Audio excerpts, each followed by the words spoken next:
At its core, Blue 12 Studios' game Stray strives to make you feel like a cat. You can rub against ankles, you can run across rooftops, but unfortunately you can't vomit and piss all over the rug, so it's a bad game. From its first reveal at the 2020 PlayStation show, I was captivated by Stray. I've never seen a game where you just get to play as a literal cat, no like anthropomorphized version of a cat like Big the Cat from Sonic the Hedgehog. Just a literal house cat. I was like, I gotta play that game right when it comes out. And I did. The story of this game follows a group of cats when they're walking through a little forest trying to get to wherever the cats want to go. And they're walking over this pipe platform thing. And unfortunately for our main character cat, the pipe breaks and the cat falls down into an abyss. The cat falls down into this like cyberpunk-like city where robots like control society and there's no humans around.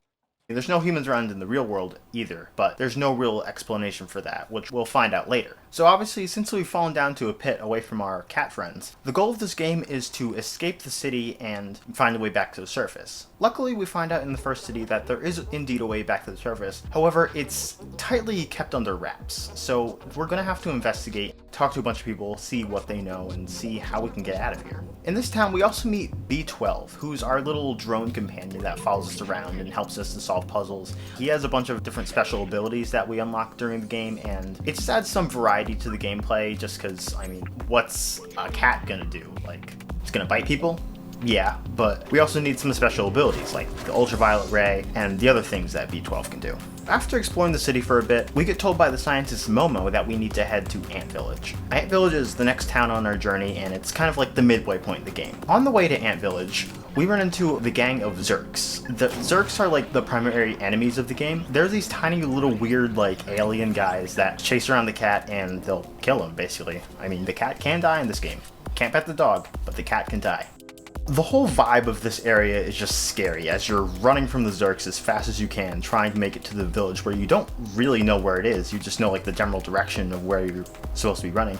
You're platforming along the way, trying to solve puzzles, and the Zurks are all chasing you, trying to stop you from getting to this village. So once we finally reach Ant Village, it's a bit of a weird experience in my opinion. The game's pacing takes a really big leap at this point, which I don't really like. You're in the first town for about like an hour or two, and then you're in Ant Village for, I believe, like 15 to 20 minutes, just because there's not really a whole lot to do in this town related to the main story. There's a few side quests you can do which are fun, but I'm not a side quest kind of guy. My friends know this. I hate side quests. I'm a big fat hater. You're not really here for a lot of time, and you just kind of move on to the next big town. Midtown is the main city where you're looking for the scientist Clementine, who actually knows the way to the surface. It's the final town on your journey, and it's definitely the biggest one. You're here for about 2 to 3 hours, and there's a ton to do. There's a ton of shops, there's a ton of people. This town just has a ton of personality, and it's definitely like the main draw to the game, if you will. So we're looking for Clementine, but unfortunately she's a wanted criminal in this town, so we're gonna have to sneak around a bit.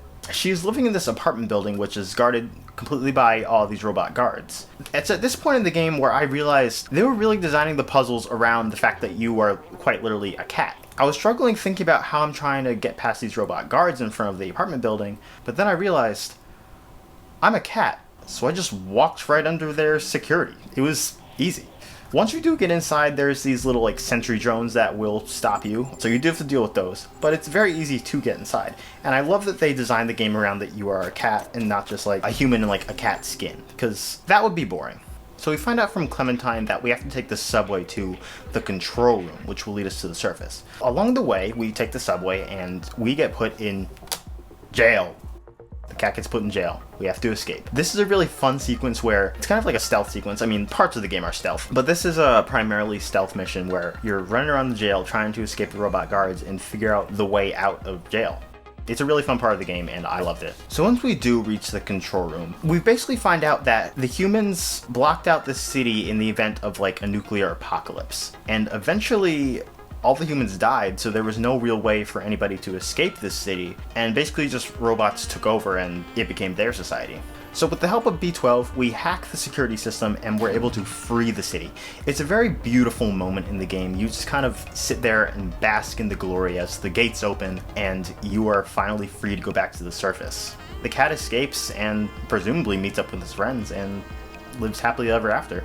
If you haven't checked out Stray already, I highly suggest you do. I mean, I just spoiled the entire game basically, but it's really a fun experience to play, and you should really pick it up for yourself if you haven't already. I do have one question for the audience though. For those that did play the game, did you name the cat? I eventually settled on the name Rover for some reason, like Rover from Animal Crossing, just because I felt like that suited the cat. It's kind of like a sci-fi name, so that's what I ended up settling on. It's a cute cat. I just wanted to bond with it. I wanted to feel like it was my cat. If you liked this video, please consider liking and subscribing. Until next time, I'll catch you later.